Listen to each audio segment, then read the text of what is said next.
ونعوذ بالله من شرور أنفسنا ومن سيئات أعمالنا ومن يضلله فلا هادي له ونشهد أن لا إله إلا الله وحده لا شريك له ولا نظير له ولا وزير له ولا مشير له ولا معين له.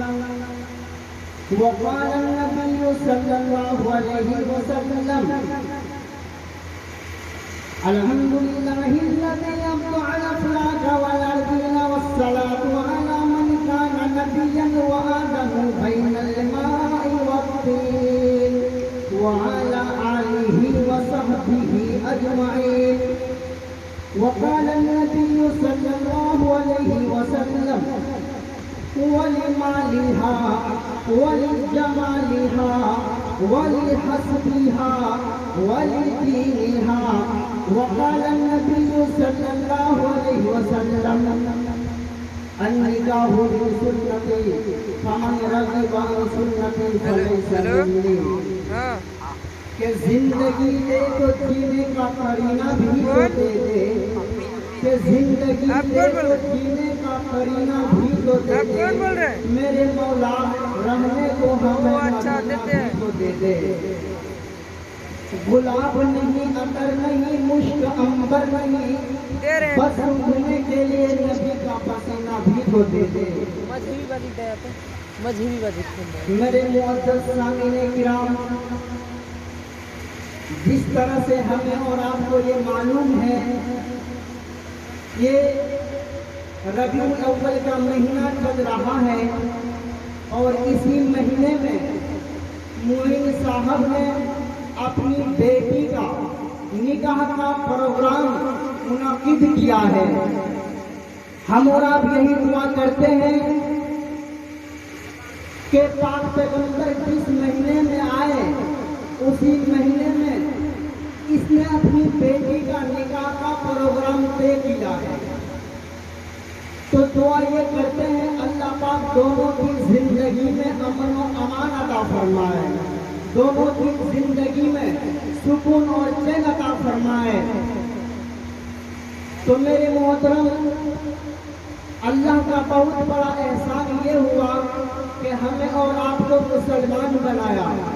مسلمان بنانے کے بعد ہر چیز ہر کام نبی کے مطابق چلنے کے لیے بنایا.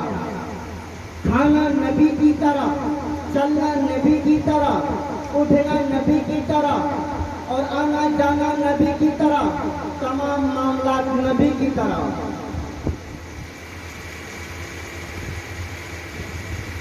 سب سے پہلے یہ سمجھیے، آدم علیہ السلام کو اللہ نے پیدا کیا. پیدا کرنے کے بعد آدم علیہ السلام کو بھی نکاح ہوا، اس کی بھی شادی ہوئی. اب اس کے بعد آدم سے سلسلہ شروع ہے کہ تمام لوگ نکاح کریں گے اور شادی کریں گے. تو پیارے پیغمبر یہ فرماتا ہے کہ نکاح کرنا یہ میری سنت ہے، میرا طریقہ ہے، میرا اصول ہے اور میرا یہ معاملہ ہے. اور جنہوں نے نکاح پڑھنے سے اور شادی نہ کرنے سے منع کیا، جس نے شادی نہ کی وہ مجھ میں سے نہیں ہے، پڑھ سکیں گے وہ مجھ میں سے ہرگز بھی نہیں ہے. میرے محترم، پاک پیغمبر 11 شادی کر کے بتلایا. اب اس کے بعد نبی نے یہ پیغام دیا کہ میری امتیں 4 شادی کر سکتے ہیں، اپنی اپنی اوقات سے، اپنی اپنی حیثیت سے شادی کر سکتے ہیں. اب اس کے بعد شادی کے معاملہ فٹ کرنے کے لیے لڑکے والے لڑکی تلاشتے ہیں اور لڑکی والے لڑکے تلاشتے ہیں کہ کون سا رشتہ کہاں فٹ کریں. اب لڑکا والے لڑکی تلاشتے ہیں. کہ میرے گھر میں جو لڑکیاں ہیں نیک صالح لڑکیاں ہیں اچھی لڑکیاں ہیں انہیں کہنے سے پہلے پاک پیغمبر نے کیا فرمایا ولی مالیہا ولی جمالیہا ولی حسبیہا ولی دینیہا کچھ لوگ ایسے ہوتے ہیں ولی مالیہا جو مالداری کے چکر میں شادی کرتے ہیں مالداری ملے تو شادی کرتے ہیں مالداری نہ ہو تو رشتے کو بائیکاٹ کر دیتے ہیں ہٹا دیتے ہیں کچھ لوگ یعنی کتے کی طرح ہڈی پر نظر ہوتی ہے کہ دوست والی ہڈی مل جائے اس کو سوچنا چاہیے سمجھنا چاہیے نبی نے تو دہیج کے بارے میں نہ کہا شادی کے بارے میں کہا اب اس کے بعد دوسری چیز یہ ہے ولی جمالیہا کچھ لوگ ایسے ہوتے ہیں شادی کو کرتے ہیں شادی سے پہلے خوبصورتی کو طلب کرتے ہیں خوبصورتی کو معلوم کرتے ہیں خوبصورتی ہوئی تو شادی طے کر لیتے ہیں اگر خوبصورتی نہ ہوئی تو شادی کو انکار کر دیتے ہیں تیسری چیز یہ ہے والی حسبیہا حسب اور نسب کو دیکھتے ہوئے شادی کرتے ہیں حسب کو دیکھیں نسب کو دیکھیں اللہ کے رسول یہ فرمایا ولی دینیہا سب سے بہتر وہ ہے جو دینداری کو دیکھے اور شادی کر لے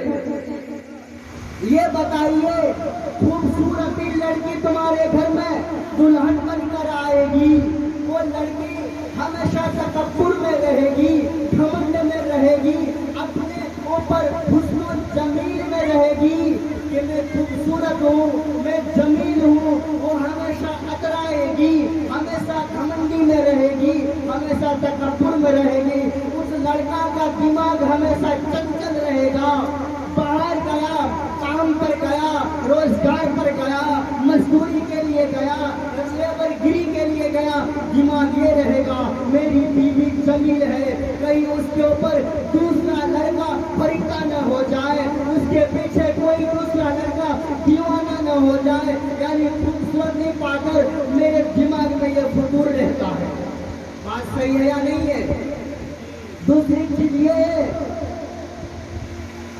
ولی مالیہا کچھ لوگ ایسے ہوتے ہیں مالداری کو پسند کرتے ہیں تب شادی کرتے ہیں میرے نوجوان بھائیوں مالداری کو چھینی جا سکتی ہے مالداری کو لیا جا سکتا ہے مالداری کو چوری کیا جا سکتا ہے لیکن دینداری کو چوری نہیں کیا جا سکتا اسی لیے مالداری نہ دیکھے اور شادی کر لیں اور تیسری چیز کیا ہے حسب کو دیکھیں نسب کو دیکھیں خاندان دیکھیں رشتے دار دیکھیں پریوار دیکھیں اہل و عیال دیکھیں سماج دیکھیں گاؤں محلے دیکھیں یعنی وہ سماج دیکھیں اور شادی کر کے اچھا نظر آئے گا پیارے پیغمبر فرماتے ہیں سب سے بہتر وہ ہے ولی دینیہا اگر جس کے اندر دینداری آ گئی لڑکی میں دینداری ہے لڑکی کے باپ میں دینداری ہے لڑکی کے بھائی کے اندر دینداری ہے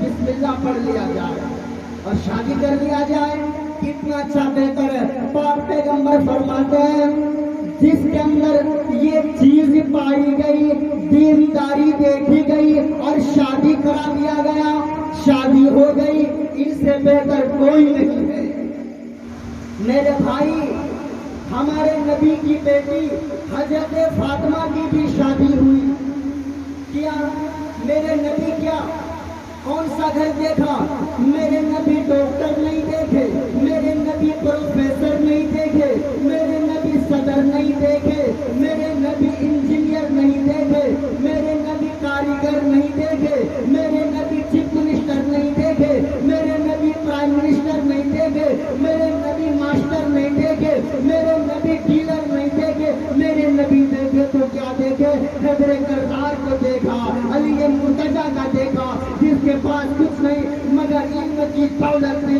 علم کی نہر علم کا بے شمار نہر اس کے پاس آج لوگ کہتے ہیں میرا بیٹا ڈاکٹر ہے میرا بیٹا پروفیسر ہے میرا بیٹا صدر ہے میرا بیٹا انجینئر ہے میرا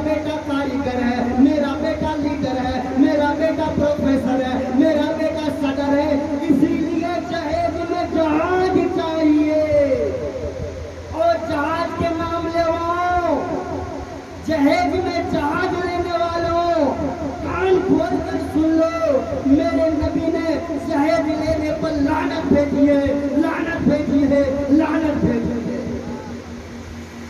اسی لیے کہا گیا ہے کہ اب تو دہیج کا ارمان رہے گا کہ وہ شخص زندگی میں پریشان رہے۔ 2 لاکھ نقد چاہیے، ٹی وی بھی چاہیے، گاڑی بھی ہیرو ہونڈا، بیوی بھی چاہیے۔ آج کل کا لڑکا بڑے بے شعور ہے، لے کر تلک اور دہیج لے کر گھٹانوں میں چور ہے۔ اللہ ان کو کتنا اچھا مہربان رکھے گا اور وہ شخص ہمیشہ زندگی میں پریشان رہے گا۔ اب بتاؤں، ایک صاحب کا رشتہ لگا، بات طے ہو گئی، ایک گاڑی اور 90,000 روپے کی۔ لڑکی والے بھی طے کر لیا، لڑکے والے بھی طے کر لیا۔ اب دونوں لوگ تیار ہو گئے شادی کے لیے۔ لڑکی والے پورے 90,000 لے کر گئے لڑکا کے در پر۔ لو، بھیک تمہیں مانگنا چاہیے تھا، بھیک لے کر میں خود آ گیا۔ لڑکی کے باپ نے یہ بات کہی، اس مجلس میں بھی موجود تھا، اللہ گواہ ہے اس بات کی۔ اب پیسہ گننے میں 100 روپے کم ہو گیا، گننے میں کم ہو گیا تھا، یعنی پورے 90,000 روپے تھا۔ لڑکا نے پیسہ واپس کر دیا۔ ابو جان، ہمیں پورے مکمل پیسہ چاہیے 90,000۔ تو پھر سے گنا تو مکمل پیسے تو لے لیے، مگر بوڑھی امی گھر میں بیٹھی ہیں، وہ بیچارہ پیسہ لے کر گیا۔ جہاں ماں بیٹھی ہے، ماں کی گود میں پیسے پھینک دیے اور ماں کی گلے پکڑ کر رونے لگے، کہنے لگے امی اسی پیسے سے تم نے ہمیں بھیج دیا۔ بتائیے کتنی بڑی عبرت والی بات ہے۔ ہم سمجھتے نہیں، ہم جانتے نہیں۔ حضرت فاطمہ کو نبی علیہ السلام کچھ سامان دیے تھے، اس لیے دہیج بنا کر نہیں دیے تھے، اس لیے دیے تھے علی کے گھر کے اندر کوئی چیز نہیں ہے، یہ تو فتن دیے تھے، جہیز سمجھ کر نہیں دیے تھے۔ اب اس کے بعد اگر ہمارے دروازے پر کوئی فقیر آ جائے، یہ کہے اللہ کے نام پر ہمیں 1 کا نوٹ دے دو، 2 کا نوٹ دے دو، 10 کا نوٹ دے دو، ہاں ہم دیکھ رہے ہیں ہاتھ کٹا ہے، انگلی کٹی ہے، آنکھ میں روشنی نہیں ہے، لگ رہا ہے اپائز ہے، مانگنے کے لائق ہے، میں دیکھ رہا ہوں، لیکن جہاں تک اللہ ہو سکے وہاں تک اس کو دے دیا جاتا ہے۔ لیکن یہ تو غریب تھا، اندھا تھا، لنگڑا تھا، لولا تھا، مگر اللہ کے نام پر مانگتا تھا، اللہ کے نام پہ یہ غریب مانگا۔ لیکن ایک نوجوان 20 ہزار روپے مہینہ کماتا ہے، 30,000 روپے مہینہ کماتا ہے، تب بھی کہتا ہے ہمیں اتنے لاکھ دو تب شادی کروں گا۔ یہ بتاؤ انصاف کر کر ہمیں بسہا کے نوجوان ایک تو اللہ کے نام پر مانگ رہا ہے، ایک تو باپ بیٹے کے نام پہ مانگ رہا ہے۔ بیٹا جوان ہے، بڑی ہے، سینہ تان کر رکھتا ہے اور کٹا کٹا ہے، ایک باپ بیٹے کے نام پہ مانگتا ہے، ایک غریب یہ اللہ کے نام پہ مانگتا ہے۔ دونوں میں بتاؤ کہ انٹرنیشنل بھکاری کون ہے؟ ہمیں فیصلہ کر کر بتائیں۔ آج تمام چیزوں کو مٹایا جا رہا ہے، لیکن تمام لوگ مل کر ایک جہیز جیسے لعنت کو نہیں مٹا رہے ہیں۔ لعنت ہے ہم تمام مسلمانوں پر۔ میرے بھائی، نوجوان لڑکی 38 سال کی ہو گئی ہے، لیکن رشتہ نہیں آیا۔ 4 لڑکیاں ہیں، کوئی لڑکی کہیں بھاگ رہی ہے، کوئی لڑکی کہیں دیوانی ہو رہی ہے۔ بات کیا ہے؟ بس میرے باپ ماں کے ہاتھ میں کچھ ملے گئے۔ اسی وجہ سے میرے بھائی، رشتہ جہاں سے آئے نیک رشتہ طلب کریں، اچھا رشتہ طلب کریں، جس رشتے سے لڑکی کی زندگی بن جائے، لڑکے کی زندگی بن جائے، دونوں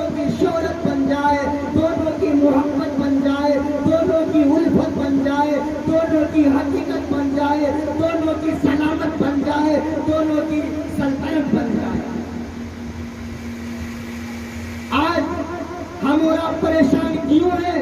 اسی وجہ سے کہ جہیز لے کر میرے دوستوں جنہوں نے جہیز نہیں لیے ہیں، دعا کرتا ہوں اللہ پاک انہیں دگنی اور چگنی عطا فرمائے، اور جو شادی کرنے سے ابھی باقی رہ گئے ہیں اللہ پاک سے یہی دعا کرتا ہوں کسی غریب کے اوپر اس کی نگاہیں نہ پڑے۔ اب اس کے بعد نبی علیہ السلام ایک مجلس میں بیٹھے، ایک عورت آتی ہے کہتی ہے اللہ کے رسول ہم سے شادی کیجیے، بتائیے ڈائریکٹ شادی کیجیے، نبی منہ پھیر لیے۔ پھر عورت آتی ہے ہم سے شادی کیجیے، پھر نبی منہ پھیر لیے۔ پھر اس طرف سے عورت آتی ہے کہتی ہے ہم سے شادی تو کیجیے۔ بالآخر نبی کو کہنا پڑا میں نے 11 شادی کر چکا ہوں، اب شادی ہم نہیں کر سکتے۔ نبی نے جیسے منع کیا اس مجلس سے ایک نوجوان کھڑا ہوا، کھڑا ہونے کے بعد کہا اللہ کے رسول اگر آپ شادی نہیں کرتے تو ہم سے کرا دیجیے۔ نبی نے کہا ٹھیک ہے۔ اس عورت سے کہا بتاؤ اے نوجوان میں نہیں کروں گا، کیا اس لڑکی سے تم شادی کرنے کے لیے تیار ہو؟ اس نوجوان نے کہا ہاں میں کر لوں گا۔ اس عورت نے کہا ہمیں تو گھر بسانا ہے، ہمیں شادی کرا دیجیے۔ اب لڑکی بھی تیار اور لڑکا بھی تیار۔ اب اس کے بعد لڑکا سے کہا بتاؤ میرے کے لیے کیا ہے؟ میرے کے لیے گھر گیا ڈھونڈا کچھ نہیں ملا، پھر آیا کہا جاؤ لوہے کی انگوٹھی مل جائے وہی دے دینا، تمہارا مہر مکمل ہو جائے۔